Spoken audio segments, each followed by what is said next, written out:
All right. What is going on, everybody? Welcome back to the Serious Angler Podcast, powered by our friends over at X2 Power Batteries. Happy Monday. We are back with another Fantasy Fishing Live. Fellas, last week, first event of the year, Toledo Bend. Got a little rowdy. We got the whole crew with us tonight. What is that static? We got some static noise going on. Who is that? Everyone mute your mics.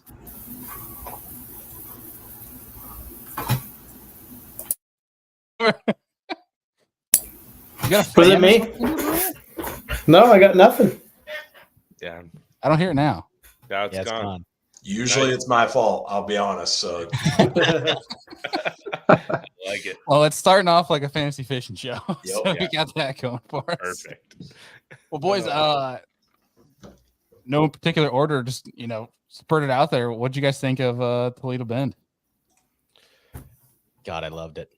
Yeah, it was very exciting to watch, and I think Bass did a really good job with all the forward-facing stuff, like walking it through, constantly having it up on the screen. I think one of my favorites was like they have the boat camera, the above camera, and the below camera, like the live forward on the screen, like the drone above, and then a camera on the boat. Like they're doing it all and talking through it. The anglers were talking through it from what I could hear and see. It was a great event to watch. Yeah, I only got to watch the first 2 days because Justin and I obviously had a derb. We talked about that a little bit last week.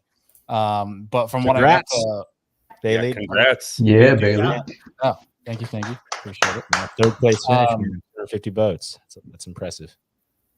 It was a good time. We'll talk about that on another podcast. Right now it's about the fantasy fishing. But you know what?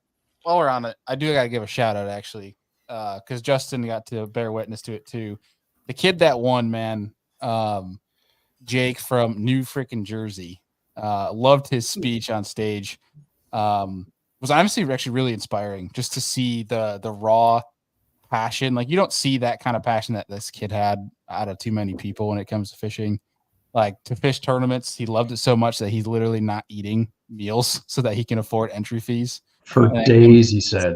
the tournament. Wow. Like I got to speak with him a bunch afterwards, and you could just tell like that's just a kid that's just driven on completely heart alone. And I just got to give him a shout out. We'll talk more about it, and I know Justin's going to talk about it on Kayak Fishing Weekly, but just had to give the kid a shout because he gave like Ike a whole pump up too in his speech.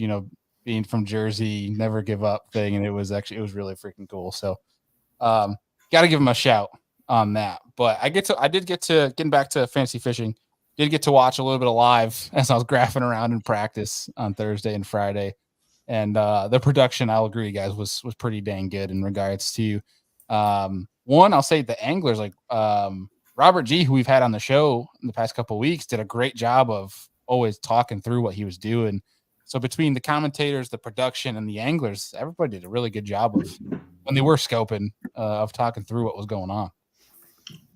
Minus Fajita, man. Fajita was, and there may be a language barrier there, but that dude was being sneaky. He was like, no one can see this bait. Like Jake Latondres was trying to zoom in and be like, nope. So it's like, it is a freaking jickhead minnow. But I mean, it was, he was being sneaky, which is great. I understand that, but I really enjoyed Robert G as well. Like that was super impressive how detailed he was talking through things. There's just such a step up. I don't know what it is. I texted you guys like, I don't know why the coverage is better with bass. Like I really can't pinpoint it. I don't know if there's a bias there of like watching bass growing up and all this stuff, but like I feel like they really did well with the coverage of forward facing and put a good production together that, because honestly, before this tournament, we haven't seen an Elite Series event. And I was worried looking at 2024, the way the schedule lines out and with forward facing. But I truly was entertained. I'm not just saying that. Like I thought it was a great production and fun to watch from a forward facing standpoint. Yeah. I will say really fast on the Kioya thing. I think while he never talked, it was absolutely hilarious between Jake, the camera guy, and the commentators of playing the game of if they could actually see the bait this time. Like, no, this is so good. It was great. Cat and mouse. And it's like at one point, Zona's like, and spin. Like when he would spin behind the bait. that was pretty entertaining. But Boomer, Brennan, Justin, Andy, what do you guys? Any takeaways from the event? Well, I mean, I didn't think I would see that many people out scoping and cricket tickling and whatever other cinnamons. I can't even talk. And like all that stuff. Like I didn't think we'd see that many scopers. I thought there would be more guys up on the bank trying to make that happen. And the guys who tried, it just wasn't really there. And I'm sure it was going on somewhere on the lake. It was all about, was it Hauser's Creek? I think that they were all Hausen. Yeah, Hausen's Creek. Like they were all meshed in the same 300-yard stretch, just crushing giants. And it was bigger than, I mean, that's a big mouth right there in Hausen anyway. But yeah, they were insane amount of boats in there. That was crazy. Yeah, like the top 10, what was it, like 9 of or 8 of them? or 9 of the top 10 were within sight of the mouth of that. Yeah. And Robert was across the lake. He wasn't that much farther away. Yeah, that was a on Louisiana side, right? I think so. Except Ben on the final day went over to something else that was on the other side. Pirates Cove or something like that, wasn't that? I thought it was a pretty good. I wanted to know. I would love to know if they could do that tournament again without live scope. What the weights would have been like. Like if you look at the weights before. A couple like the opens and stuff like that. 20 pounds a day won the open, 19 or something like that. No, when Gleason won it, I just think that they're catching fish that we never even would have known were there before. So I think that's pretty cool. I think it's pretty eye opening. So I think they're catching them better than they ever would have before. But I am kind of surprised the guys that didn't do well that I know are good at that kind of stuff. I was kind of surprised that. Obviously, you guys saw my team auger in. But as far as bass, I think that here's my take on the reason bass it's so good is I think it's like the gun. You can't uninvent the gun, right? The gun changed the world, the way we do war, the way we battle. You just can't uninvent it. Same with live scope. It's too far along. It's too crazy. So that I think they're trying to do the best they can to kind of bring everybody along because there's people with their heels dug in. So that was my take on it, and I think they did a great job. Yeah, definitely would have been intriguing to see no scope, seeing what would have happened on that event. But yeah, while we're on the topic of scope, we posted something. I just wanted to quickly share it, at least on the show here, that I thought was rather interesting. I talked about it briefly offline, but Outdoor Life shared this article, a little bit off topic here. Of Ed Lochran, Bassmaster Pro, found a way to use his augmented reality glasses and put live scope. I feel like we've called this on the show. We're like, this is coming. Someone's going to figure out how to do it. It came about 10 years sooner than I thought it would, but that's wild. It looks like he's playing Super Nintendo, like Mario Brothers or something. That looks like a really fast way to end up in the water, too. That's what I was saying. I know what you asked. I sent this to a couple guys, and I'm just like, what do you think about this thing? Like, are you actually going to see any pros use this? Yeah, the one guy said exactly what you're saying, Brennan, of the fact that one, I was going to fall in, and two, how are you going to land the fish when all you see in front of you is just the live scope screen? Yeah. I wonder if there's a way he can speak into it and it'll like shut off during that time that he's fighting a fish so he can see it. I'm sure it's like half, like, you know how like on bifocals. Well, and not necessarily like you can have it be somewhat clear through. You can still see around you, right? I heard it was like translucent. Right. Yeah, like it's kind of like a head up display. Right, or like you see on vehicles, right? Like have you seen on newer cars and trucks? Corvette has them, yeah. Like, yeah. I mean, I don't know. The joke I made Shout out to Ty Faber, who's There's one right here. Randy's head just exploded. I was gonna say this is nails on a chalkboard for the anti-crowd right now. That's exactly right. But my buddy Ty, who's kicking butt in the opens right now, he was like, dude, I think if we're all going to be out there with VR goggles on, I'm just going to start drilling people like with jigs and stuff. Like everyone's looking around, just like not minding their own business, just getting slapped in the face with jigs, and like just no one's going to be paying attention to anything. Oh my god! Can you imagine the pranks you could pull on people? But I saw something that was pretty funny. I want to say it was Fishing with Gramps posted this exact thing, and he's like, for all you scope and crybabies, no more guys are looking down anymore. Yeah, no more neck problems. Yes. Yeah. I definitely don't foresee this being a thing, at least in my opinion. Yeah, I don't see I it don't being know. an efficient tool. I have lost so many sunglasses, like burning down the lake and looking back. It's like, maybe we should go back there. Off they go. Could you imagine? Oh no, my VR goggles. You got my live scope.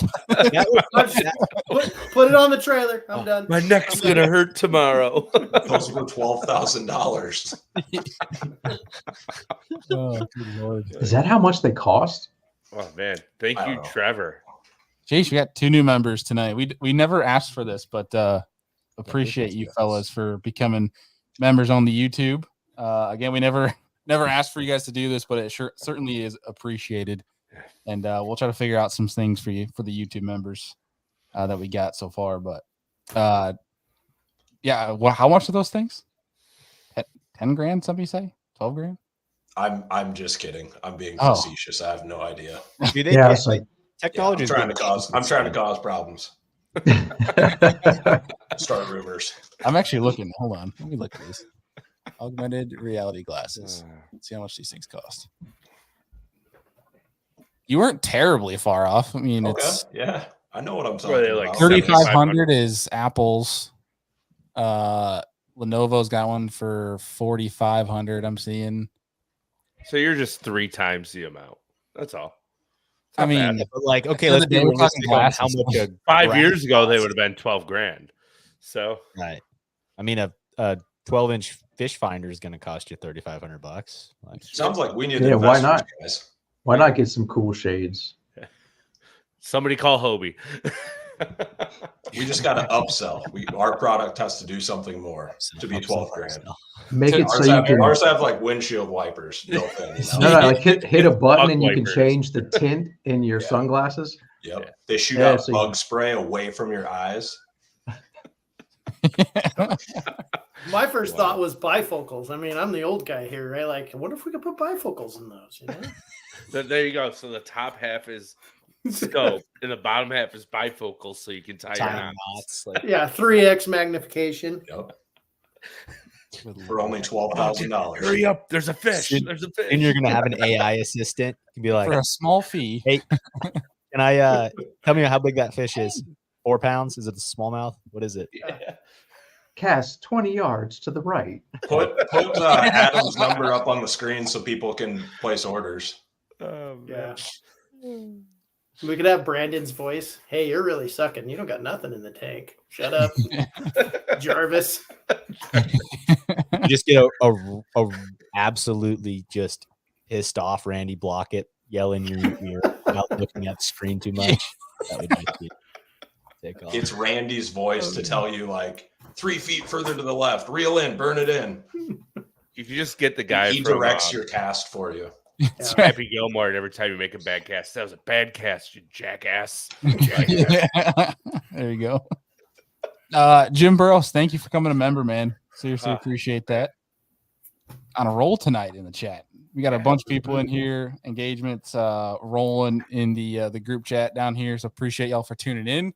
We're about to crack into Lake Fork, I promise, but we should before we go on another tangent about some other topic about AR glasses. Let's what? What is that? What they're called? AR glasses? I mean, augmented reality glasses. I mean, Okay, I I guess didn't know that was the AR logo. probably doesn't sound Yeah, I was Don't like, say that word on this platform. They don't like that. we're gonna Definitely get canceled. now. demonetized. What about VR? Virtual reality glasses? That's what I That thought sounds it better. was. Yep, that's what No, we're those are like making. those big goggle things that you see people walking around with now, just playing video games. Dude, those are Great. some of the funniest videos though of them Yeah. wearing those and they punch their Funny TV stuff. thinking they're playing like Wii Sports. So good. That's pretty good stuff. Oh, Okay. Let's I know in the past we've gone through our previous tournament and how we've done well, but I'm just gonna run through the scores, being that our group here has grown. So I'll run through the rankings, I'll say, but and then we'll start getting into to Lake Fork. So rounding out the caboose for the first event of our group of 6 here. It must have been beginner's luck because he's rounding out the end. Sophomore slump. Mr. Jake Boomer with 827 points. Ouch! Come on, Boomer. Not a good start. I know. That's terrible, man. That was bad. insider information did not work this week, huh? Yeah. If you feel yourself sucking, suck less. That's what Brandon always tells me. Pretty confident. Like, what is that? You can't do anything with that, but I need to suck less. In 5th with 916 points, we got Mr. Brennan Chapman. In 4th with 958, we got the captain, Mr. Andy Full. Really need to suck less, in the words of Boomer down here. Yeah. Polinick. That's Polinick. Polinick. I'm not coining You're that just one. paraphrasing him. In 3rd with 1,060 points, Mr. Justin Largen. In 2nd with 1,083 is myself. And in 1st is the try-hard Sarah Deakin with 1,159. Sorry for winning, Bailey. Wait. Did he pick last again? Yeah, he picked last. Oh, yeah, You just take everyone's good picks. That's yeah. weird. Kind of a strange clearly correlation didn't there. copy, I clearly didn't copy Boomer's picks like everyone thinks. No. Well, is there a rule that you can't change it after the live? Yes. Like Yes. you guys have, okay. Yeah. No. That's Well, been the you know. rule. Boomer, do you have something to confess? Are you Yeah. guilty Yeah. of this? Was That that ever changes. stated like last week? Send me the trophy back. I never sent me the trophy. It's on the way. That's Return to because we sender. knew you cheated, Boomer. You didn't get the At this trophy. at this rate, just send it to somebody else so I don't have to pay to ship it somewhere else after this run. I'm trying to see. I forgot to check and see how bad I did at Drain the Lake. Maybe It's the first event, Boomer. You can come back and win. Yeah. I don't You're feel right. so Long bad. season, boys. Long Come on, season. man. I'm last Boomer's like, by a I'm- lot I'm in Drain the Lake. throwing in the towel. I just remember vividly having like 700 points the first day last year, start the season. I remember Deacon getting pissed at me because I'm like, well, season's over, boys. Like, we're done. And he's like, dude, it's the first day. All right. Sometimes So you gotta pick them up. Come on, man. It's not over. it's never over till it's over. That's right. Let me bring up Drain the Lake. We have in 6th with 1,304 points, Justin Largen. With 1,404, 100 points more is myself in 5th. We got the captain in 4th with 1,464. Deacon in 3rd, 1,491. Boomer in 2nd with 1,567. Brennan making a strong charge. All right. First derb of the year for Drain the Lake with 1,594. Dang. Well done, Brendan. Thanks. You just want those baits this year. You don't even want the trophy. You just want the Yeah, baits. yeah. What was the prize for this again? I can't remember. Drain the Lake. It was all of us send baits, a bait or baits up to Okay. $50 to the winner. Mhm. I want that. I reward assume you back haven't- again.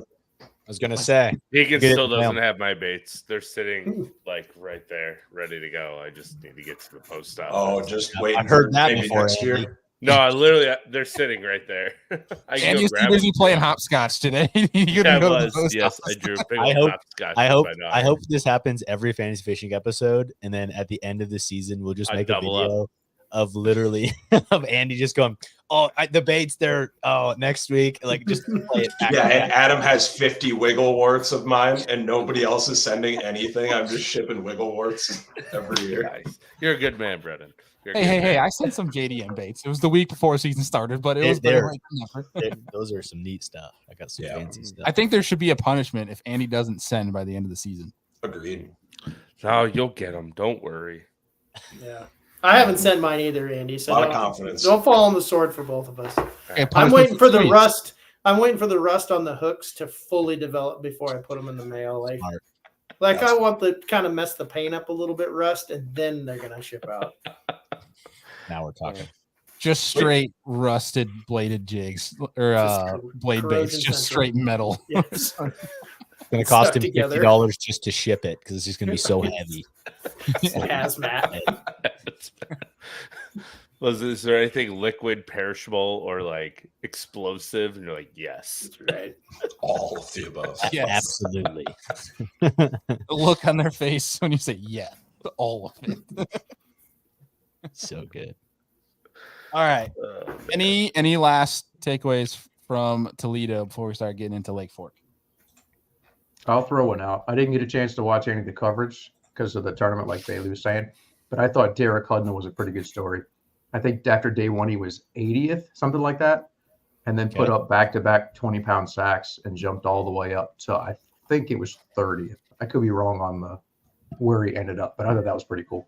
He was top 35, that's for sure. Because I was looking in fantasy fishing, picking for this event, and it said he had a top 35. So that is a big jump. No joke.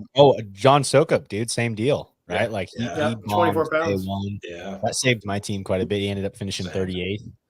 He Dude, I jumped mean, 19th, right? 19th day two. yeah, he jumped somewhere close anyway. But I mean, I don't know. I just remember the last show, Brennan and I talking about how Mr. Ben Milliken was going to kill it, and he did very well. And then same with Patty Walters, carried my team anyway, a long ways, finishing second. I think anybody's gonna have Walters. They're gonna be okay the rest of this year. Yeah. Yeah. Run it. With that dude's fishing. My question for you guys, actually, speaking of Walters, is on stage day 3. He was saying that if he makes the final day, which he obviously ended up doing, he said he's going to go into the bank and catch them spawn. He's like, they're going there. I'm going to see him there tomorrow for the final day. Is that how he caught them on the final day? I didn't get to watch. He went shallow, but he was still scoping. Surf He's baiting. stupid. But the final day, Chris did, dude. I don't know. I listened to the way Luke Palmer went shallow too. The final or like day the end, for Big and Jig. so did Jay Lee. At the end of the day, they're like, I mean, they were coming, right? But Chris Johnston said that they were just early, right? But he saw a 7, an 8, a 5, and a bunch of big ones like on beds that were just fresh, right? Like they just pulled up on the final day. He went up and couldn't get him to eat. He only caught bucks. Jeez. Yeah. If this Another event was day or like, two, it would have been 2 days later. It would have been Yeah. a big shallow fest. I was gonna say, like for the people that Full moon. wanted the shallow flipping bite, like the Hackney people to go off, right? That style of fisherman. If this event was like a couple days after the fact, man, it would have been a totally different thing. Now we're going. It makes to me Fork. think about this next one a lot. I know there's Yeah. a cold front coming, but it's got me thinking like I don't know what to do. Yeah. Well, let's start getting into that. Let me pull up the weather here for Fork. Got the 10-day forecast. So we got Wednesday. Let's start with today. Practice was 66. Well, that's a nasty cold front. Wow, look at the change. 66 to 82. The nighttime stays consistent with that, which is crazy to me. The 82 to 54, which is nuts. 54 to 58, then up to 58 on the first day of the event. 74, 82, 81. Oh, those fish kind are of a going to be in a trend. funk on Thursday. Mm-hmm. It's not a nice wind either on Fork or south wind. I don't doubt that. Texas south winds, man. Mm-hmm. I think there's going to be some of it. I don't think we're going to see a lot of spawning. I think Probably there's there. Saturday, Sunday. Sunday would probably be the best day for it. Fork's also north of Toledo a good little bit, you know. Right. So I guess with that being said, some insider information from an actual Elite Series pro who's on the lake said shallow is not firing like I thought it would be, looking like it might be another scoping fest. That is the words from an Elite Series pro. So that's going to be interesting. I don't know if that affects anybody's picks, but that's somebody that's actually on the lake, not just six jabronis on a podcast making their picks. Armchair What? quarterbacking. That's right. That's I right. wonder if those fish are gonna be close though, like right on that first break and like that. I could see 8-12 someone- foot of water. Reaction baiting doing Yeah. pretty dang well, you know what I mean? I mean, if you guys on Justin Atkins' story, and this is me taking this out of context from put to your point, Andy, there's Polnick was graphing like a row of docks. So it could have been exactly what he was looking for. But Looked that like he was either that or that's he was just going through the chat. This is me taking it out of context, but I totally agree with you. I think there's definitely they're going to be shallow. There's going to be some shallow for sure. I don't know. I think the big bait's going to play. Definitely scoping's going to play. They're not all going to be shallow. That's for dang sure. So anybody that you saw at Toledo that's doing well scoping is probably going to do pretty well, I'd imagine, at this event. But, all right. Any other predictions about Lake Fork? I feel like it's rather straightforward on this one in regards to it's probably going to be forward facing, big baits. Maybe, I don't know. Are we going to see much pinging a minnow again? See this Bailey Troy Duquette so. said one of the guides there caught a stud on a bed today at Fork. Well, there you go. So it's probably just starting in certain awful areas. easy. Yeah, just cue Lee Livesey again, right? Like, Yeah. Yeah, I wonder if those air temps, I wonder how much that'll actually affect the water temperature. Like how many degrees. And if it'll be enough if you've got some already up there, if they'll actually back off. yeah, that the low 40-degree nights are what scare me. Like if you had mid 50-degree nights with a high of like 60, I don't think they would back off. But 40 degrees is cold. Like that's enough to drop shallow temps 4, 5, 6 degrees, I would think. Well, overnight. so it's Gotcha. actually, I don't think it's really that drastic. So it's 66 tonight is the low for tonight, 66. And then it's 47 for Tuesday, 43. Yes, that one's the cold one. But I don't know if one night is enough to pull them back. yeah, it probably just holds them up from going. Honestly, they'll probably be in that mid-range, well, that first break type deal. Yeah, but each night it gets warmer and warmer, 45, 55, 60, 62. Yeah, by Saturday, Sunday, if people make it and they know where they're going to spawn, I think that's when you'll start seeing a surplus of fish on beds. Not a ton, but there'll be enough. Will there be way more fish offshore that are targeted via pinging? I think it's going to be that first Yeah. break to offshore deal. And they're going to be It's so grouped up because it's consistent. pre-spawn. Yeah. I can So go. the have a guys who are field catch them day. are going to catch them for 4 days, and the guys that are struggling are going to struggle. So, Yeah, I think we'll see the guys shallow using that perspective, and then guys out deep. Yes and no, though, man. I think if you've got the clear enough water, right? Like I'd rather look at one with my eyeballs than I would on scope if it's clear enough. You know what I mean? As long as I can keep a distance away. But if it's like hard to see or if it's windy, then yeah. Use the Well, I'm scope. saying any fish that's just moving shallow and in general right now, especially around docks, things like that. I could just see that being a player. The guys that have both on their boat. Yeah. I don't know. The perspectives, it's fun. It's really fun to me, at least the times I've used it. But it's tricky a little bit. I mean, to me, like bluegill beds really show up well. Beds show up well.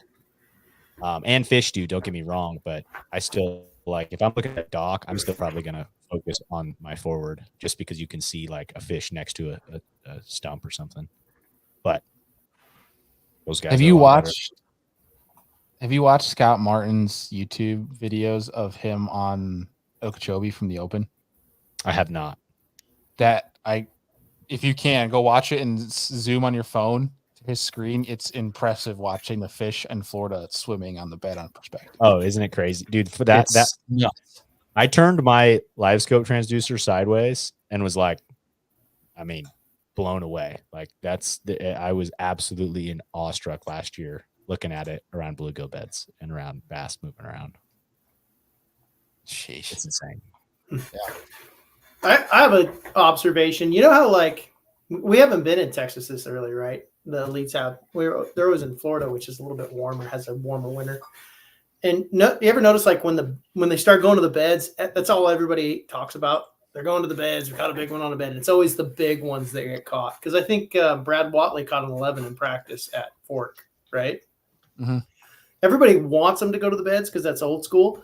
But that's not the highest percentage. You know, everybody's like, oh, well, I want to see him coming to me. But I actually think coming out of winter is what won Toledo, right? Coming out of winter into that first staging pre-spawn spot. Everybody wanted the bed stuff, but it wasn't happening. I kind of have a feeling, especially with this weather, that we everybody wants them to go shallow, but it's that very first wave. And the moon kind of hit and it wasn't right. Now you got a little bit of this weird weather. I mean, we're farther north than like the Florida stuff, which would have been on beds right now, right? I just everybody keeps talking about they're going to go to the bank, but it was very clear that was fish coming out of winter going into pre-spawn or into that stage that won the last one that really drove most of those bigger bags. I feel like saying that it's going to happen at Fork is like I'm sitting here thinking about every one of my picks because of that. But anyways. I mean, is that, you know what I'm saying? Like we're not normally in Texas this early. Yeah. I think that's a great point. Yeah. I think we kind of talked about it, right? Like we felt like at Toledo, the biggest in Texas in general, like those big pre-spawn females seem to come the latest, right? Like, yeah, there's a couple up. There's going to be fish spawning. Is it the highest and best pattern at the time for the biggest bag? Like, I don't know, but it seems like there's always some magic. That's why you see the blowout weights, right? Like the 35-pound bags on Rayburn or whatever else. There's just a group of big females that are still out starting to stage.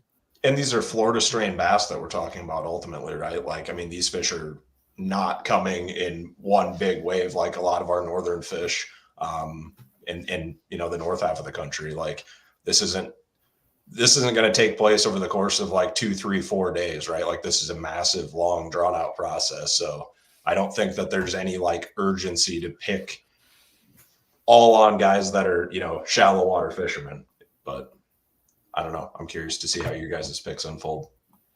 Are we gonna see a big bait dominate this event? Dominate or play?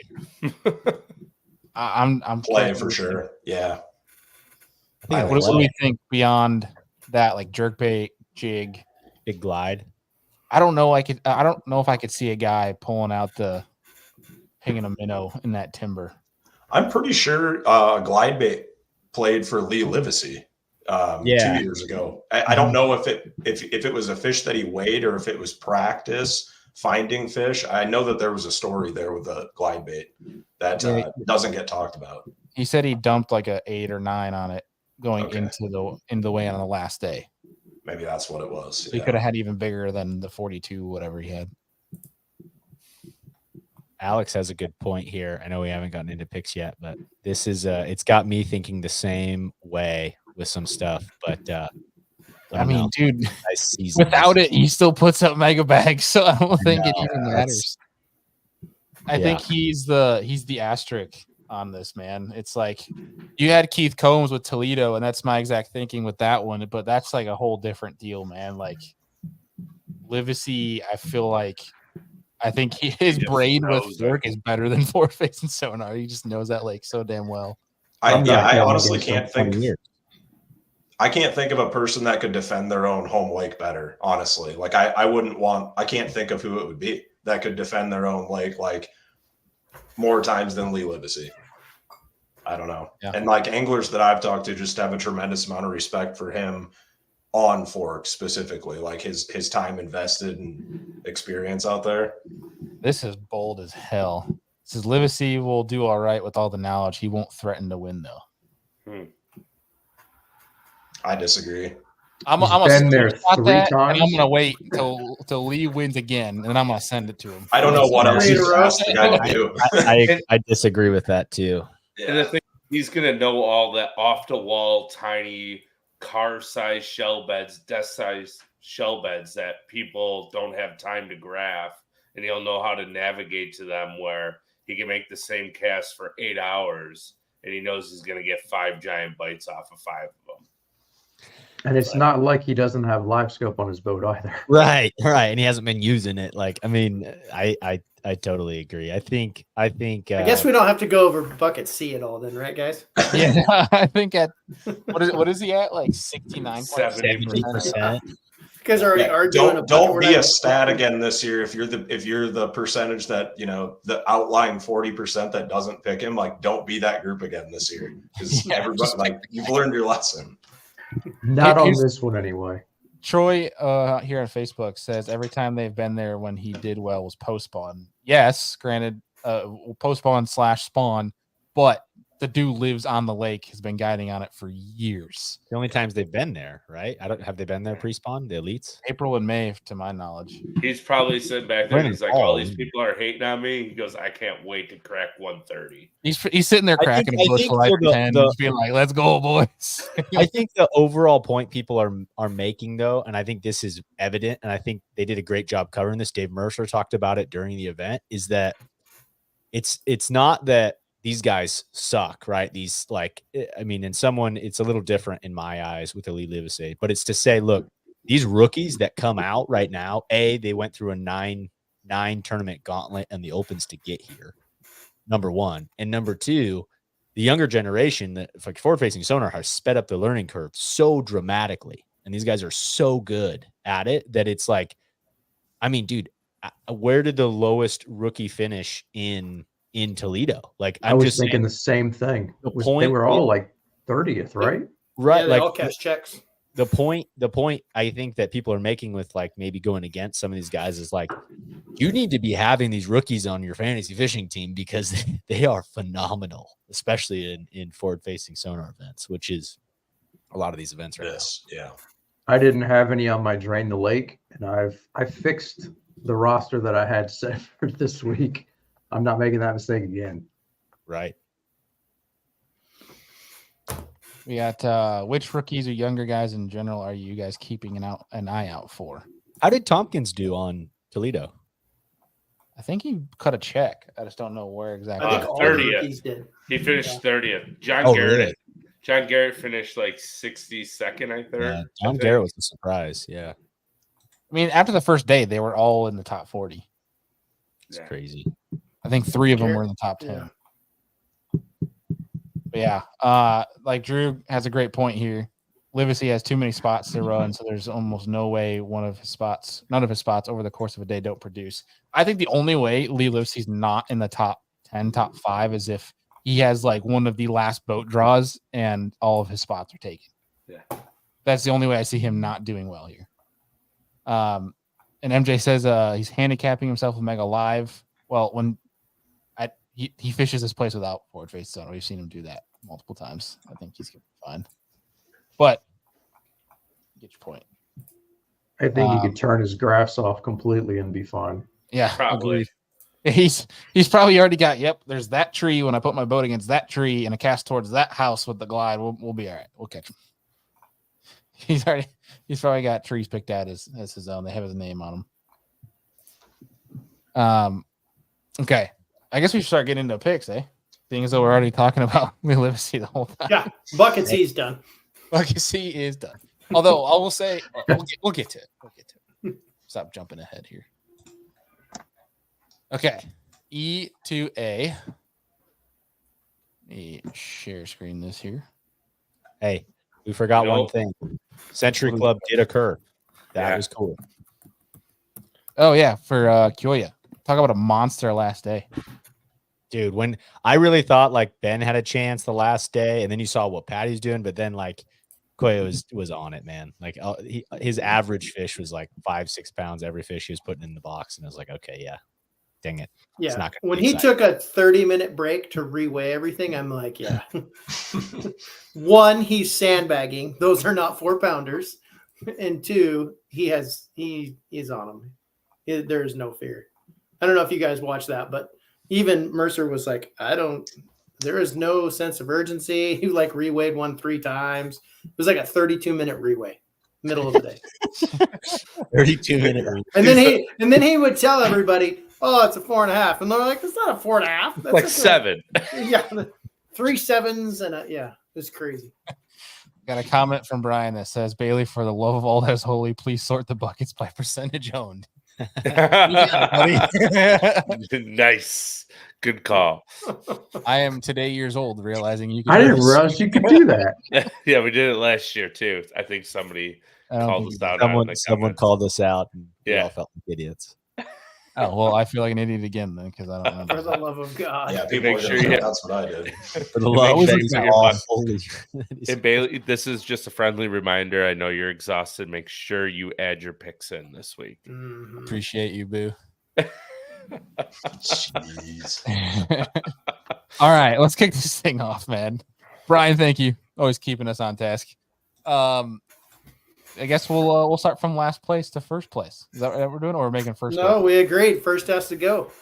Okay. Well, Just then like Deacon. cornhole, right? If you win, you're the first toss. No problem. You see, I don't care about order. Like, Oh yeah. Okay. We'll see who gets Yeah. last place next week. yeah. I You're see right. the Care about sweat. order, Aaron's huh? got big cojones now. Man, Bucket E to me was actually pretty dang tough. I didn't think there was anyone that shot out to me as like such a better situation, but I'm going Kyle Welcher. I think he had a really frustrating event on Toledo.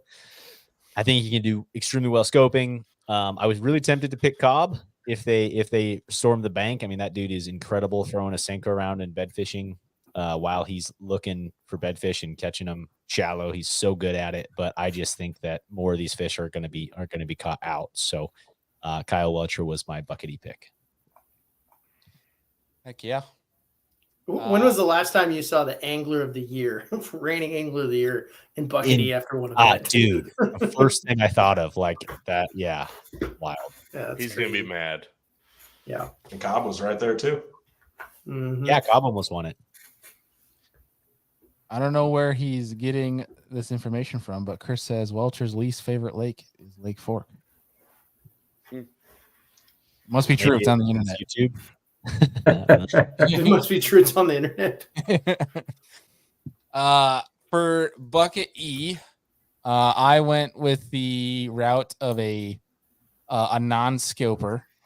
And I think if there's going to be a guy that finds them shallow, I think it's going to be Mr. Greg Hackney here.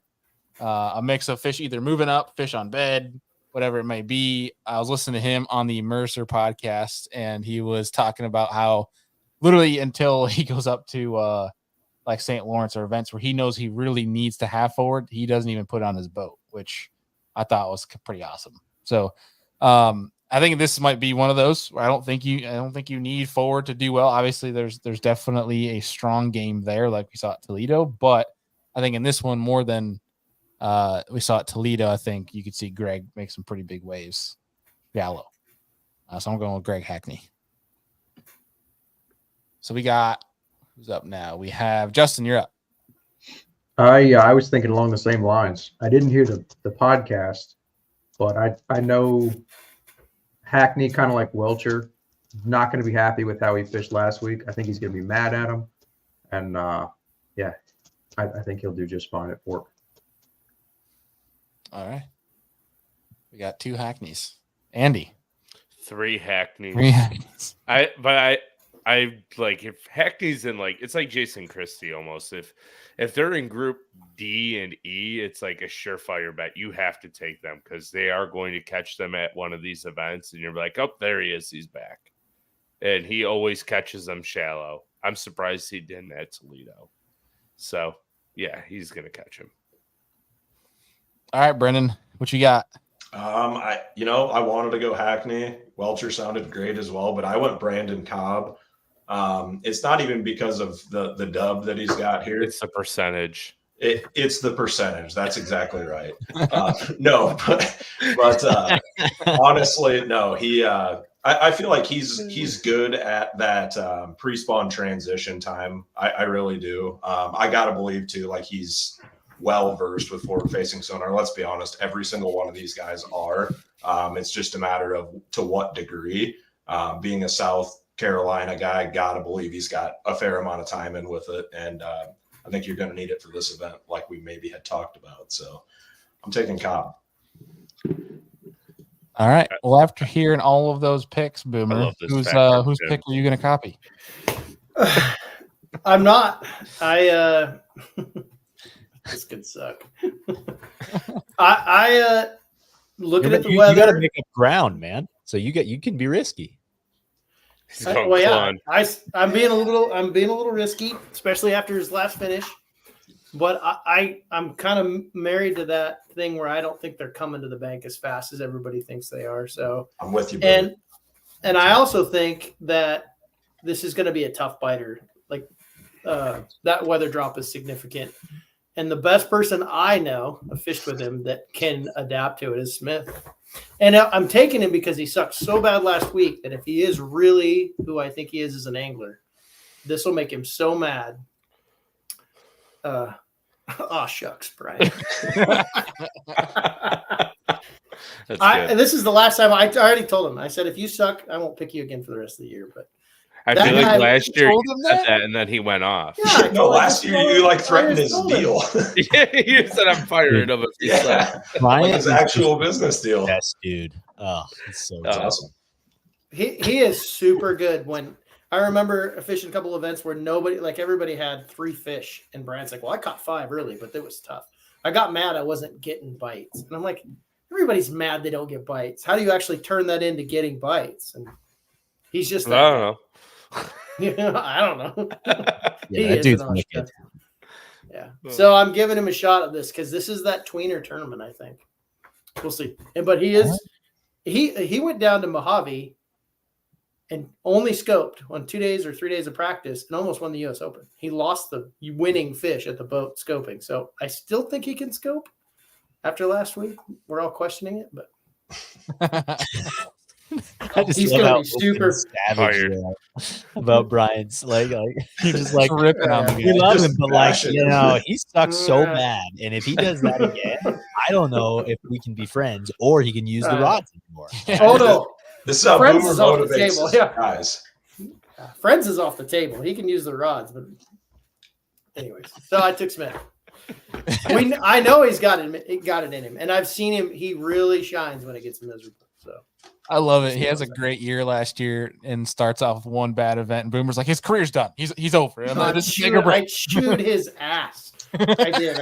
I'm like, what are you? Mostly just because what's going on in pro fishing right now is the excuse. Like I would tell anybody that watches this thing right now, if you have picked a pro that's on social media complaining about forward facing, don't pick them. No joke. Because this sport does not allow for negativity. I mean, like it's daylight till dark. You miss one dumb thing, you're going to fail. It takes twice as much time to get a negative thought out of your head as a neutral thought. So if you're mad and posting about how much you hate the 30 years of experience is gone, all that kind of stuff, you're already not probably in the winning group. I had one of those anglers in my drain the lake and saw that social media post and went, uh-oh. Gotta make a change. I'm about to hire Boomer as a life coach, honestly. I was just gonna say, just tearing up. Keep going. Tearing up. Keep going, Boomer. Tell him. Yeah, you keep this up. I'm gonna run through a wall after this, Boomer. Let's go. Lake talks with Boom Boom.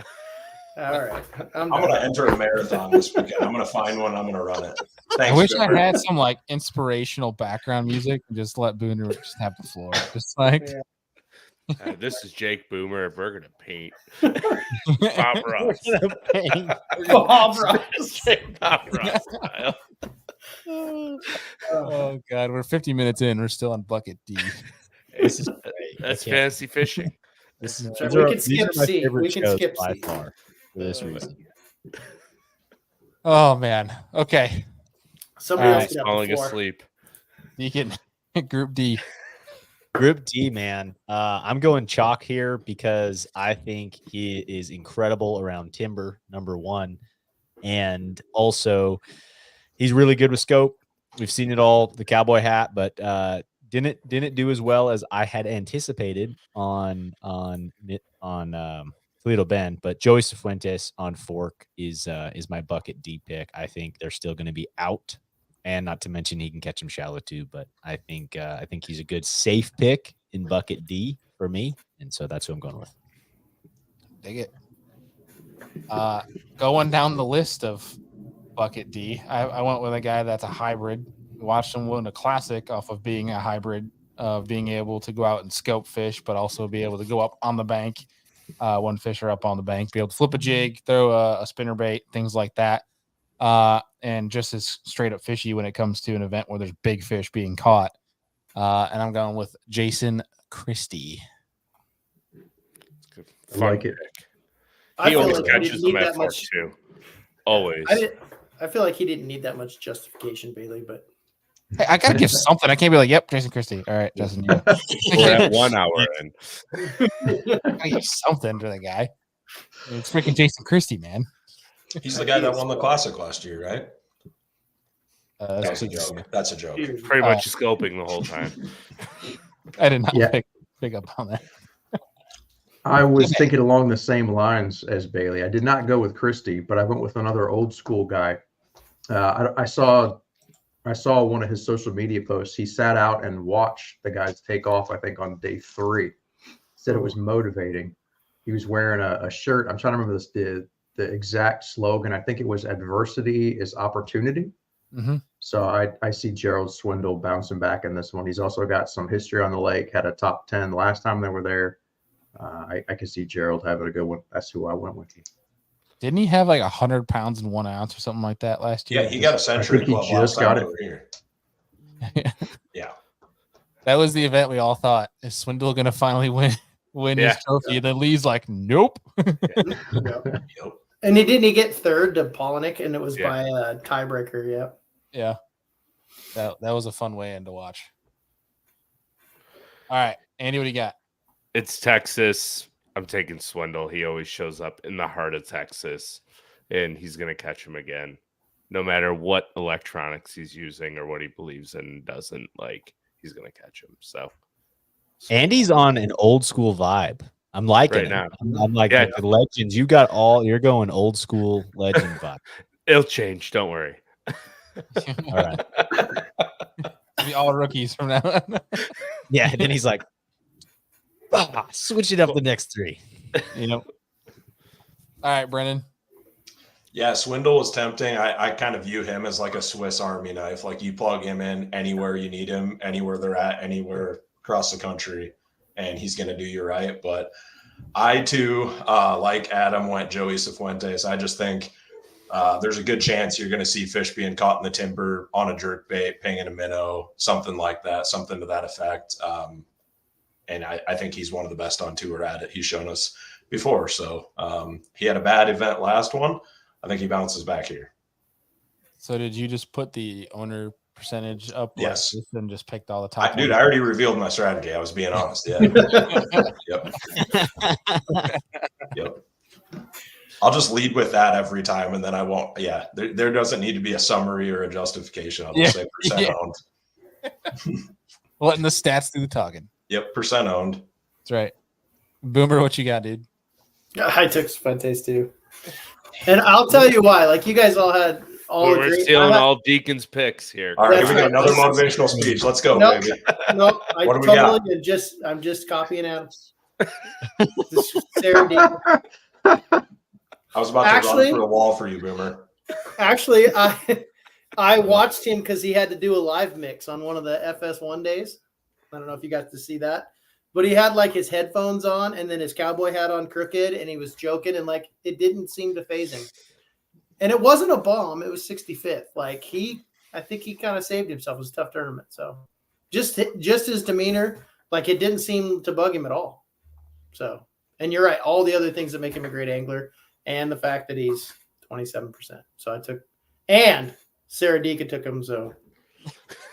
He said a squeeze in, Sarah. And then and a quick shot. Do we even have to do? I don't think we got to do Group C.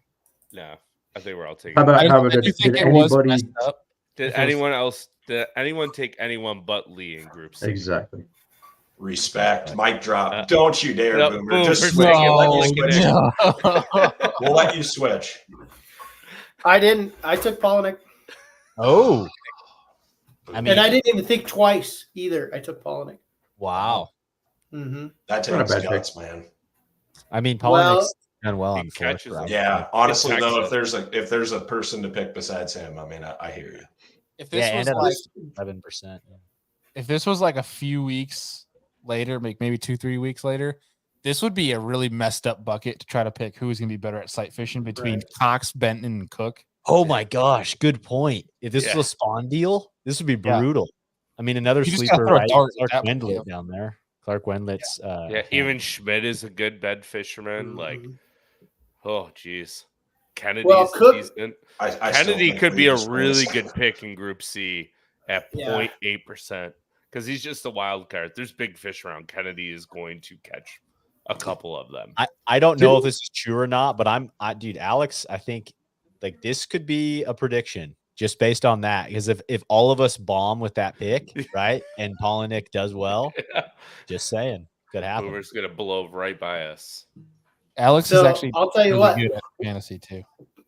Cook and Benton roommates have both never gotten above 50th at Fork, and that's because it's post spawn. So they would have been better if they'd have gone to the bank. But I agree with Andy. Kennedy was a really strong pick. If this thing stays kind of goofy, pre-spawnish, I that's just me. I just took all of the bed guys out, the post spawn guys out, and went for the pre-spawn guys. It makes you wonder about Hank Cherry too, right? Yeah. How many videos have you seen of Hank Cherry in Texas somewhere flipping a jig against a dock, catching a 7 pound? Yeah, Or jerkbait fishing before live scope was a thing. right. Going 2 feet for 10 minutes, like he fishes so slow and methodical. Yeah. There, I'm glad. I'm one different than you guys. We'll see if it pays I'm off. We're just trying to speed the show up, okay, Boomer? Sorry, Like, I'm thanks. copying the rest of you guys. Can turn me off. I'm copying Adam for the rest of them. All right, Deacon, what you got? Bucket B was honestly probably my toughest bucket. And I'm just annoyed that I don't have a rookie anywhere else because these rookies are proving to be phenomenal. So I'm going JT Tompkins in bucket B.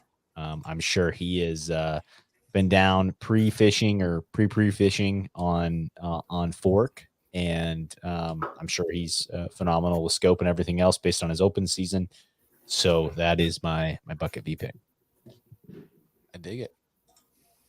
I went with a guy that one, obviously he knows the lake well. He's been there a few times, has put up the century belt there before. Granted, yes, it was post spawn / spawn. But he's a guy that I've actually seen in Florida and Texas as well, firsthand, put up some giant limits. And I don't know, it's one that I feel pretty good about it actually. And I'm going with Shane LaHue. That's a good pick. Good sneaky pick. Top 4 in 2022, wasn't he? Yeah. Yep. Justin, what you got? I went with Adam, or thought like Adam. I like JT Tompkins. I went with Deacon. I'm fishing it, baby. No, I picked Bailey. Bailey. No, I think I like Tompkins. I was listening to him on the Bilge podcast, and that dude, for being as young as he is smart. And I also like the fact he's really good everywhere, as he showed last year winning the Opens AOY. But he cut his teeth fishing tidal shallow water, which I like. That's kind of my jam. So I like Tompkins. I dig it. Nice. Capitan. All right, I'm going way off the cuff here. Jacob Fouts. He had a 28th in 2022. Good at scope. Can catch him. He had a really good finish at Toledo, which was 28th. So yeah, I'm gonna go Fouts. Old Fouts. Yeah. I dig it. Brennan. Dude, this is where I'm gonna try to gain a little ground on everybody. You ready for this one? Carl Jacobson. Oh, Yeah. I thought for sure you Another were good one in Texas. Pretty good one in Texas, right? Pretty strong on fork traditionally. I think he's a phenomenal pre-spawn angler in general, familiar with the big baits. So like he's gonna probably try to keep it honest, at least in practice, I hope. Obviously don't know that at all, but there's familiarity there with it. So if it does play, if it can play, that's a bonus. I don't know. I think he's got a fairly strong start this year too. So traditionally, he doesn't, I think, start the season the hottest, and then he kind of gets it rolling. I think this year he's got it rolling already, and maybe he keeps it going. So I like Carl Jacobson here. Yeah, it's been fun to watch the development of Carl through the years. Yeah. Yep. I got a good Carl story. We got time. Is Bailey falling asleep? Is this going to motivate us? Because it sounds It's like just it cool. could. Okay. It's just Shark cool. the 'cause Rocky guys, team. Don't like talk. Do I gotta get some like Take it away. Celine Dion to play in the background? Yes. not so, yes, you should. Where's Here we yours? go. So I fished a derby last year. It's our big fall classic that everybody fishes, and it's on Coeur d'Alene Lake, which is a highly pressured lake. And Brandon and Carl fished it, which up front that seems kind of douchey, but you know what I mean. I'm saying that out loud, but it was cool that they fished together. But Brandon rolled into a spot first thing in the morning that he knew big largemouth were in and didn't even cast. He just told Carl to do it. Carl had the big bait. Like Brandon told Carl to catch the big largemouth. And Carl caught like a 6-second cast and then missed another 2 big ones that would like he is the man with the glide bait. With the glider. Yeah, and they would have won the tournament hands down. This is the best part of the story. Hands down would have won the tournament. But Brandon called 2 4.5s to leave a 3-pounder in the boat, and they lost by 0.10.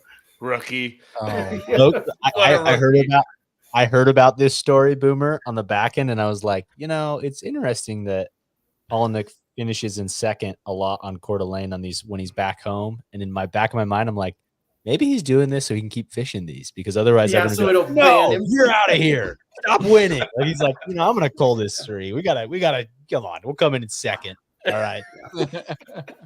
It was a Showmanship. it was a big derby. Like I think we had 17. I had Burge flew up and we did a seminar for one of our dealers, and him and I had like 17.5 pounds. We weren't in the top 15. Got our heads kicked in. And Brandon was throwing back 4.5s, thinking that he would have won by like 2 or 3 pounds, or whatever he was doing. And then when they handed those 2 the check, they just turned around and handed it back to the organization. They're like, "We're sponsoring you guys next year," and just gave the money back to the. But I just remember that story. Carl was like, Brandon goes, "Yeah, I just told Carl to get him. Like, just get him, Carl. Just 2 Get out boys your having glide fun bait on and the just pond. get him. Just get him. Just get him." Awesome. Pretty cool. Yeah, the guy's a I stud. think- He's- The glide bait is such an incredible thing to watch on live and whatnot because those fish have so much leverage that people lose fish on it. You know what I mean? So it's such an entertaining bait to watch someone have because it's a big bait. You get to watch this thing, eat the thing. But then how many fish you see get lost on a glide bait that is just heartbreaking, Milliken, that one he lost, I think it was on the last day, was not small. Really? Oh, it's huge. They had it on the drone shot. It's one of the biggest.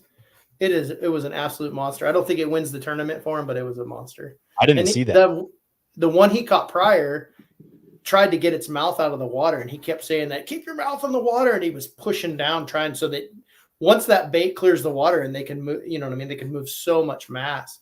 But he hooked one that they have a drone shot of it. It was an absolute heathen. Dude, that's the new T-shirt. It's just a giant, and then Absolute it's heathen. and it's just absolute heathen on the side. Just take absolute out and just put heathen. Sorry, That's I I missed didn't. that. Yeah, it was really cool. Boomer, did you give your pick? I did. No, I didn't. I'm sorry. I'm wearing you guys out. I apologize. I picked Taku.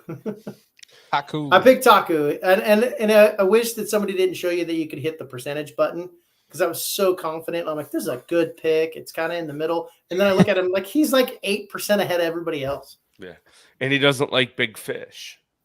Yeah, he's afraid of those big ones. Be careful. He had a good finish. He's always had a good finish on fork. He did well in swimming the last wacky. tournament.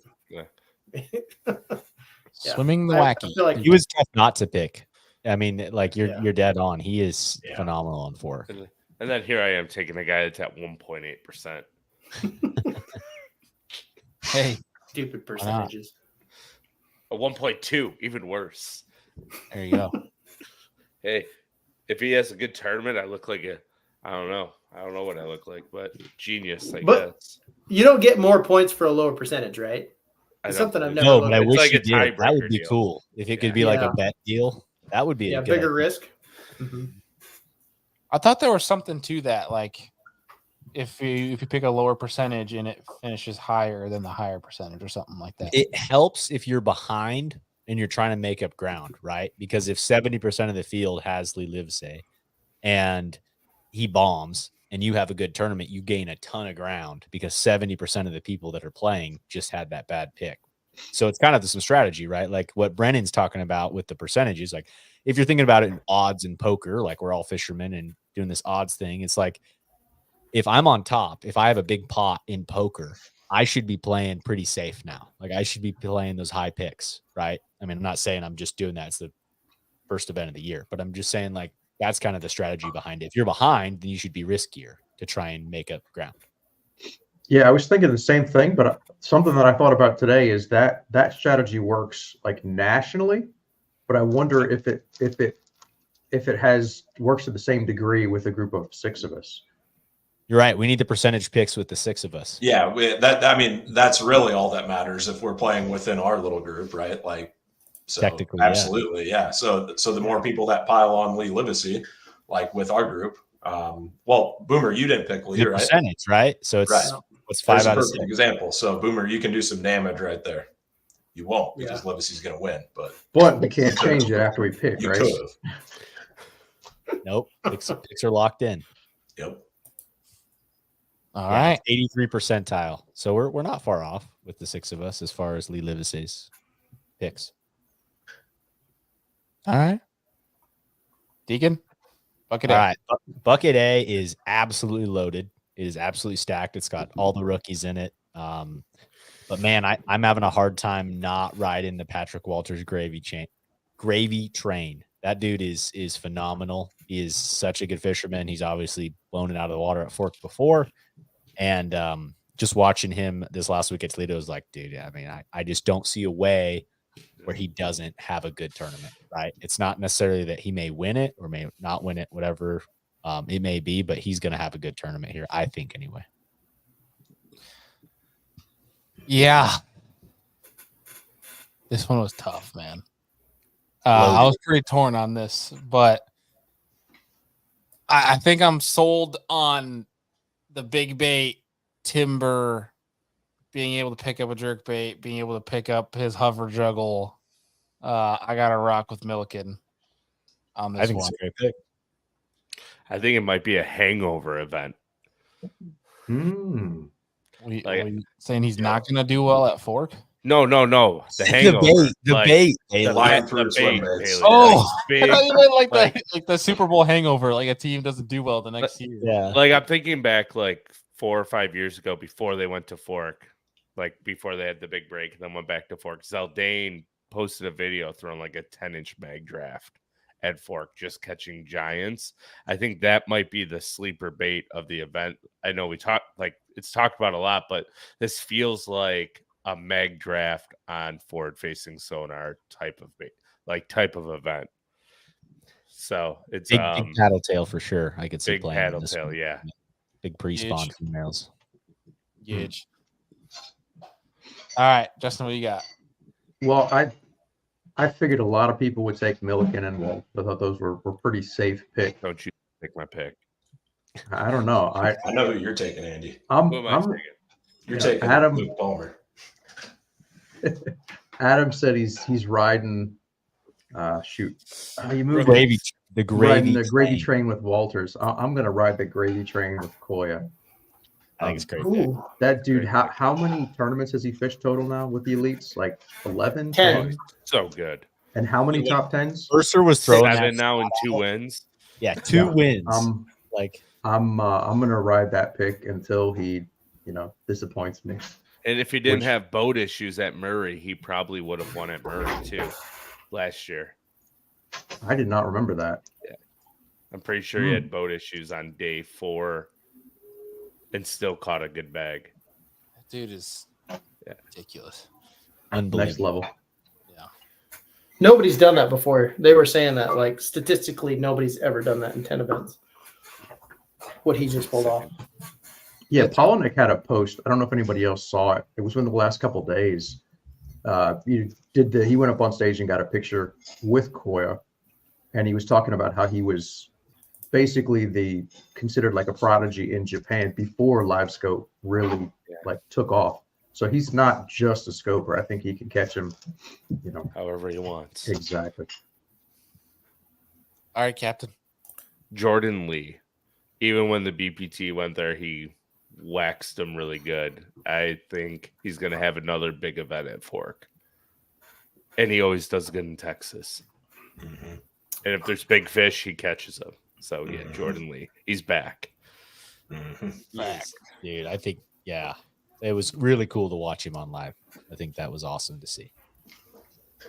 Heck yeah. Brennan? You know what? I was really, really torn here between Milliken and Luke Palmer. I'm going to go Milliken, but I see Luke Palmer having a phenomenal event here too.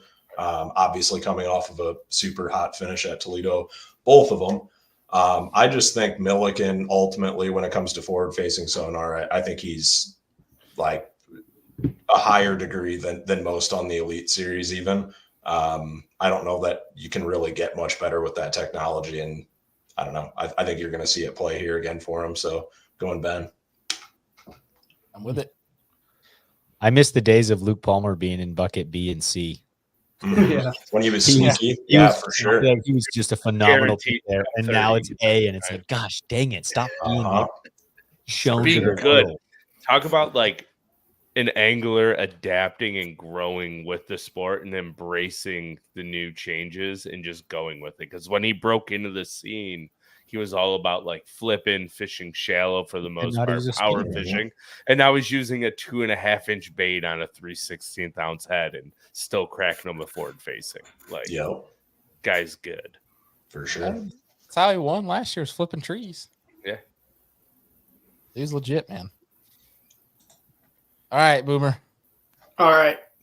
I went Walters. I have 2 things I'm going to say, though. Number 1, I went with Walters for a different reason. Number 1, the baby pattern is statistically proven. First year of your first child, Brandon won AOY. It's just a thing. Baby pattern is the reason I chose him over Milliken. And if Chris Johnston doesn't win the tournament, if Chris Johnson wins the tournament, I want you to kick me off this show, break every alpha angler rod you have, because I'm not trusting my guy. Dude, I that was my biggest Boomer. I know you're trying to copy all my picks here, but that is exactly between the biggest debate I had this afternoon when I was making picks was between Chris Johnston and Walters, because Chris is just fishing incredibly out of his mind. And if they end up being on the bed, he's going to smoke them there. Like he's so versatile. So good. I actually had him picked until we started the show. And then I just couldn't get over Walt. Oh my God. You'll switch your picks after the show anyway. So Cheater. I fat fingered it. I'm sorry, guys. Yeah. Went to close it and chose freaking Chris. How many, if any, fish over 10 pounds are we going to see for this event? Pre-spawn. Oh, good question, Bailey. I'm going to say over 3. This is where we need to have prop bets between us, like on things like this. Like this is where we should have like if it's one bait that we send each other or whatever it is like, okay. Dude, I'm going to start losing wiggle words fast, brother. We got a comment here. Hold on. We got a comment from MJ. Is fire with these comments. He's always fire. Like last year, he's fire with them. These are just as good. The Keystone Lights is now going. Because the shorts get you fired up. Yeah. No. But you're Boomer. You're on the spot. But you know what? You know what? Did not get you fired up. That guy, you're not wrong. That guy has a whole lot of not give a shit. You know what I mean? Pardon my language. Like if you can rock those shorts, you know what I mean? Like he don't care. Dude shows up and kicks butt and leaves. He'll do it in pink shorts. He'll do it with his hair on fire. He don't care. Yeah. That's amazing. All right. Any other picks on fish over 10? We had 3, but Deacon mentioned a prop bet. What are we betting? Well, I don't know what we bet. Don't ask for baits to Deacon because they're not getting there anytime soon. We should do. If I win, I just don't get them. So no, I think that should be the line. I guess is what I'm saying. It's like if it's like okay, over or under 10 pounders, we got to think about that. Is it 3? Is it 2? Like Andy should. If Andy makes the line, then we all say over or under. And I don't know. I'm just trying to think of how to make something kind of fun.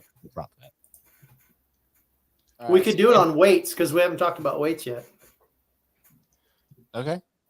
Well, let's do the over under. Andy said 3. 10 pounds. Over 10.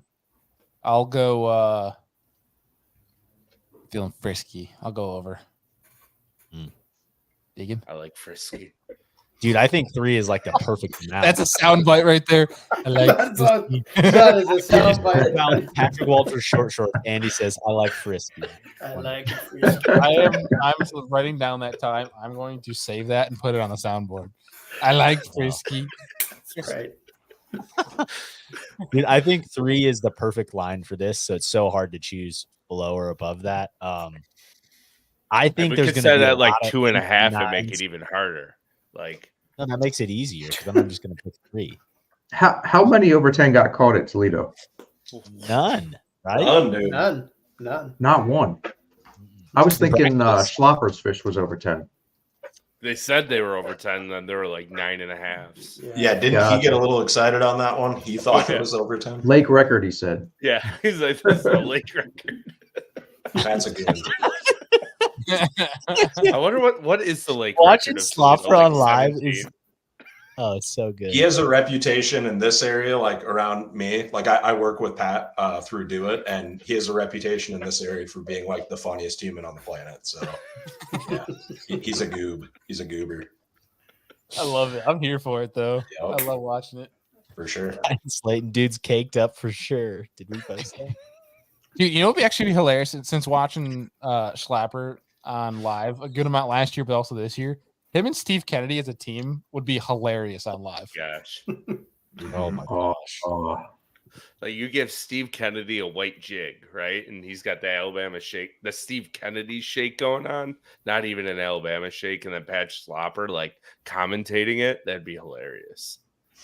It would actually be it would be intriguing to get a decent group of us. We're getting really sidetracked here, but I don't care. I'm here for it. A group of us, we all pick like 2 pros, BPT and Bass, that we'd say is our would be a dream team, team duo, and we make a bracket out of it, and we all have to go and figure out who has the best duo. Could be a good. Now they have to fish it. We're gonna say all that, but we need Bassmaster to create that event and televise it. Like that would be incredible. Make it a redfish event and team these guys up, right? Screw it, Serious Angler Live. We're gonna pull money out of nowhere and make these guys fish. Right. Out of nowhere. Yeah. All right. So Deacon, what'd you have? Over or under? Are we doing 2.5 or 3? 3. 3? Then I'm gonna say under. Under? I think it's gonna be 2. Debbie Downer. I'm not trying to be Debbie Downer. All right, Brennan. I'm gonna go at 3. At 3. Nice. Okay. Yep. Wait. I thought that's the line. does that You have to work? go above or below. Okay, I'm sorry. Yeah. I'll go above.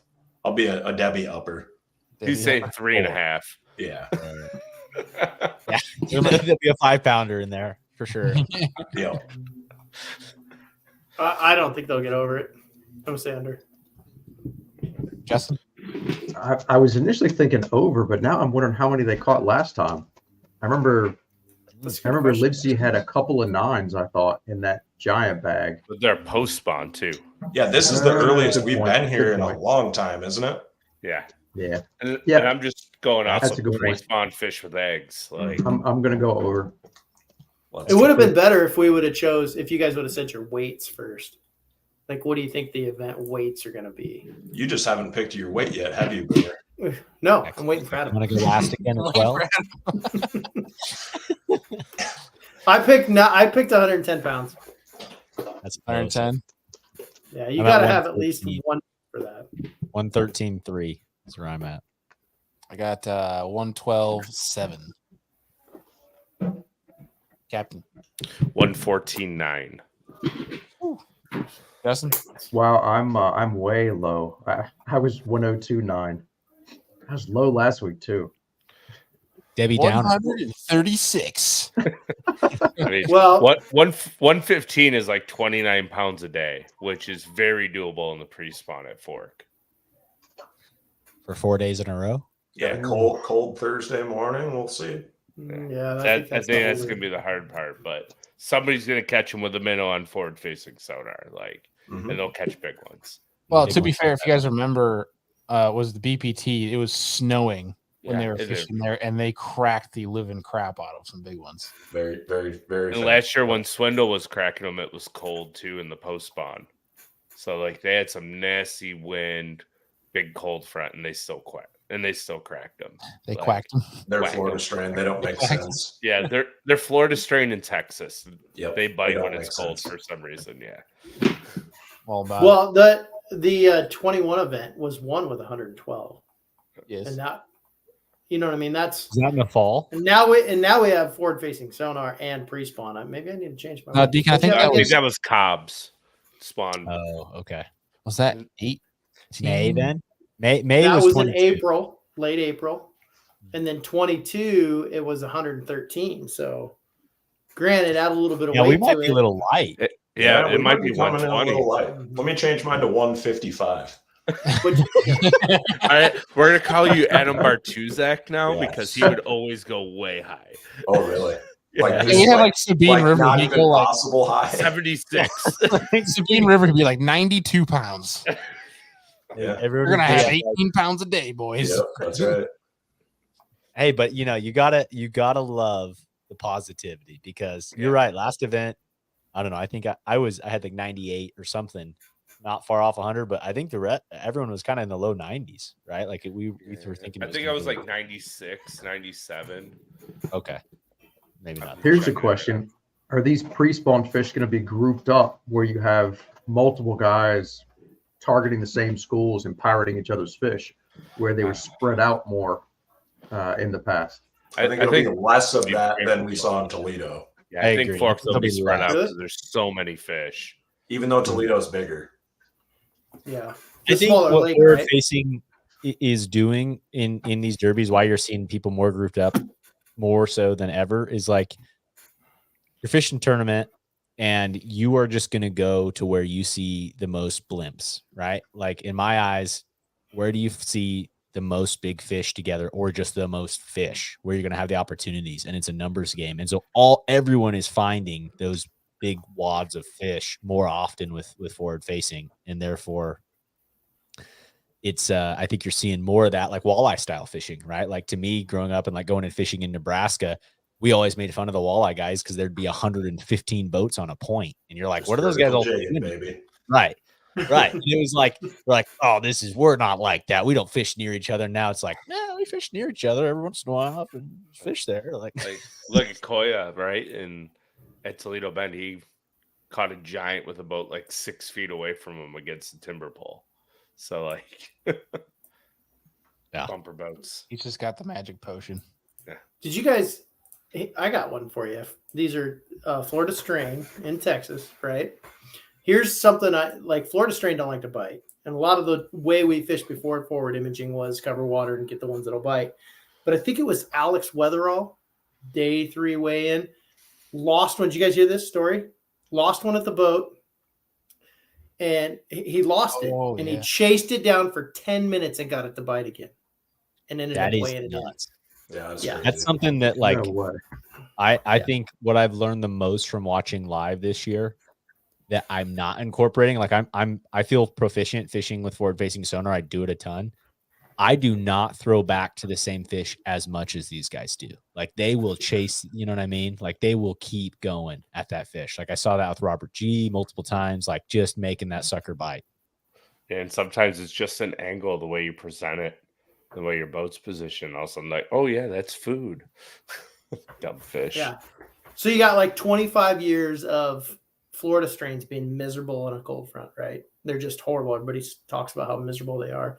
What are they like? You know, who knows if they stayed where they were at and you just couldn't catch them, or if they went out to the abyss. But either way, if you chase one of them down long enough, you're going to catch it. I mean, these guys are going to do it. If that's possible, they'll do it. That's pretty crazy. Yeah. I'm with you. All right, let's go around the horn, give our drain the lake so we can wrap this sucker up. Oh, yep. Deacon, let her rip. All right. I've got Lee Livesey, Chris Zaldane, Patrick Walters, Robert G. Is it G or G? G. G. Robert G. Kyoya Fujita, Jordan Lee, Stetson Blaylock, who we still don't pick, and he's phenomenal, right? Like none of us Always phenomenal early. Always. He's just all the time. I mean, he's like a Luke Palmer. And then Justin Hamner was my last pick. And yeah, those are my Drain the Lakes. I got Drew Benton, Brandon Cobb, Acne, Derek Hudnall, Steve Kennedy, Lee Livesey, Swindle, and Zaldane. Nice. I went Livesey, Zaldane, Walters, Kennedy. Then I brought in some rookies. Wesley Gore. I've got John Sukup, Robert Gee, and Luke Palmer.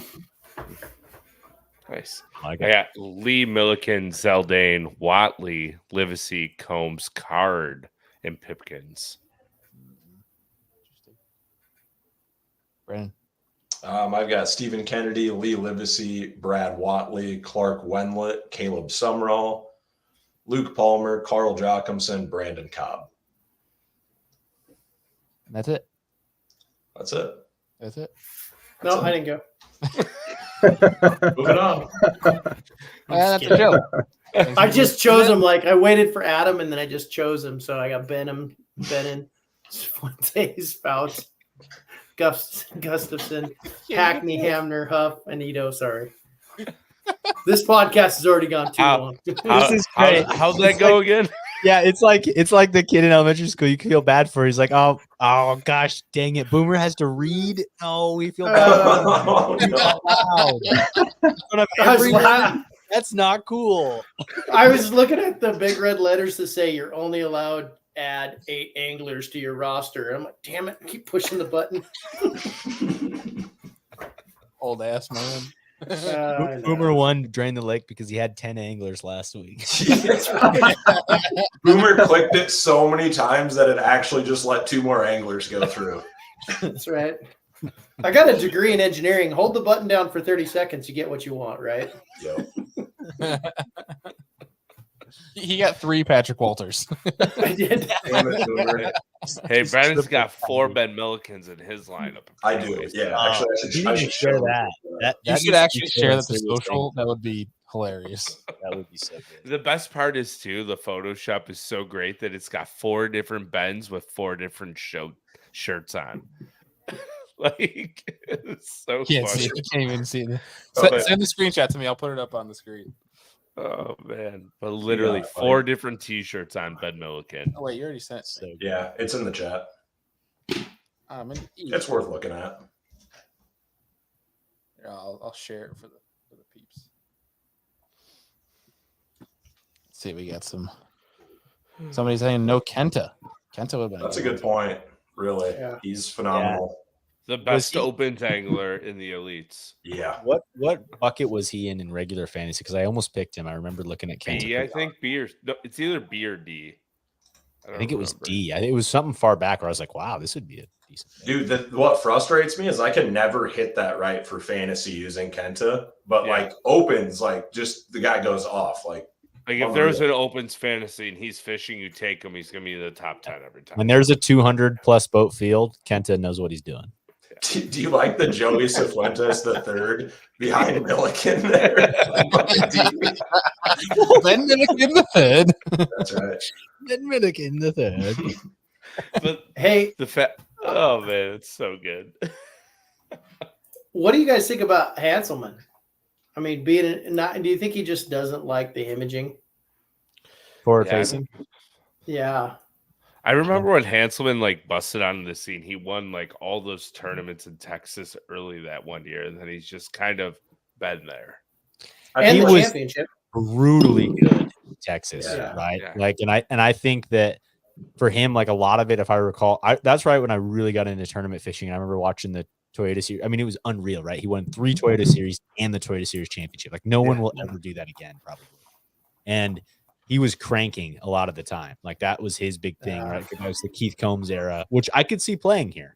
But forward facing and everything else, like it was that was if I recall right, I remember him throwing a crankbait a lot, which catches good fish in Texas. Yeah, I feel like he's one of the he's one of the people that is still left from a small group of people that were the beneficiaries of like the early days of the Texas fishing, like when we still had Amistad, Falcon, Del Rio, stuff like that.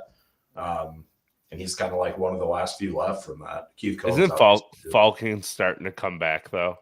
I think so. Yeah, I've heard good things about South Texas lately, and on all those lakes down there, Falcon, Amistad. Like, and Texas has water this year too, which has been a rare thing for the last couple of years. So that lake's probably really going to pop off in the next 4 or 5 years. Get a couple good spawn classes. Watch out. I know we're trying to wrap things up, Bailey, but this I think is something worth talking about. Is do you think Elias's record will be broken? What was his record, by the way? This is a weights, right? Wasn't it 140 something? 142 was it? Just insane. Yeah, that was Falcon. I forget which year. I think he was throwing a great big worm. Yeah. Somebody really was that in cranking, hurling a giant crankbait. Yeah, because he had one hook in the throat. 132.8. At 132.8. I think with forward facing, I know like that was a heyday prime of a lake, but I think we're seeing larger bags than ever, right? Like I could see records being broken. We've seen more century than ever. That's insane, dude. Well, and weight wise for this tournament, it could happen this tournament. It could happen, yeah. Based on, like these are all pre-spawn fish. Like you catch 5 7s a day, you're right there. Just 5 7s. Easy. Yeah, right. MJ's like, do you think if they went to Clear Lake, dude, Clear Lake's popping off. There's been some bags. Yeah. Because it's wet. It's got that new lake effect the last couple. Yeah, it's a lake, right? Andy. Of course it's wet, you turd. Come on. No, it was down. Oh, the last time I was there, it was down like 6 feet or something. I mean, it was scary. The last couple of years, though, this year alone, they've had like historic flooding all through California. So like atmospheric river. Yeah, the atmospheric river. Yeah, they're going through another one right now, aren't they, Boomer? Here we go. My God. Meteorologist Andy back at it again. Yeah, like California has been like underwater for like the last 3 months, like historic flooding and stuff. It's been wild. What are the lakefront snow effects that you guys have in California? It's just lake effect, but California is an atmospheric river. It's an atmospheric river. Gosh, you guys have all these cool features and things, and we just have corn here. Corn and tornadoes. Corn and tornadoes and snow. Wish I had an atmospheric river, whatever that is. No, you don't wish you had one of those. God, it's like Shasta. You take 2 sets of rain gear and 2 sets of clothes, and there's only like 4 marinas on the whole lake. What's that? I said we need all the rain we can get here. We're super dry, mega drought. Yeah, Sacramento is, I think, like less than a foot, and it's going to flood the city. They're going to start dumping it into the fields here soon. You guys mentioned that rain in Texas. Did any of that get into Amistad? Last I heard, it was still way down. No idea. I'm not sure. Call up Denny Brower. That's who I thought was on. I thought I heard him on a podcast recently talking about it still being way low. That was an awesome lake too. That kind of fell off. Yeah. I think it's just because nobody wants to drive there. It's so far from everything, kind of like the West Coast, right? It's just. Well, ultimately, it's going to be far for somebody. Boomer, wasn't the MPFL supposed to have like a tournament there and everyone vetoed it because it was so far? Yeah, and it was hard for guys like Bryant and I because somebody made a comment like, that's like 27 hours from my house. And I'm like, It was really hard, but we were the two guys in the back, chirping, going, yeah, every drive we do is 27 hours. But that's one of the main reasons. But I also think that wasn't there kind of a hubbub about the South Shore, like the trouble a couple people got into, and it just isn't it like they have like major cartel issues like right there on the other side of the lake? I think they had like it's dangerous. I'm pretty sure like unless you're Denny Brower. Some American got killed. Yeah, dude, the most classic Texas marketing scheme I have ever seen. So I had an old Legend, a 2005 Legend that I loved, and this was when Legend was like bumping out boats right in Texas, and they like had their big come up. I remember seeing the Legend that was like the Amistad edition or something. Oh, the V20, like military. V20 that was like front. military. Yeah, it had like it was set up for like military stuff on a bass boat. It's like, this is the most Texas thing I've ever seen. It's OD green. There's like a bipod, like on the front seat had a gun rest, and then like guys were like, there was just all kinds of compartments with weapons. Like it was like a whole thing. It was like, wow, this is the best thing I've seen in a long time. Weaponizing bass fishermen. I want one. Just a belt-fed M60. That's all I really want. Hey, that's what Justin and I were joking. There's these guys that are fishing the Bassmaster Kayak event. They started making these hats called they put on there Scope and Hope. I got him getting me one, but Justin and I were joking. He's like, you should take a picture of you pointing a rifle into the water for a spawning fish and be like, am I doing the Scope and Hope thing right? I wouldn't do it. I won't shoot. No guarantees. Scope and Hope. Nice. That's awesome. Well, gents, anything else on Lake Fork before we wrap this sucker up? I can't believe it's only the second event where some other leagues are already on like their third or fourth, right? Like what's BPT at now? Their fourth event or third? Third. Yeah. Which, one shocker.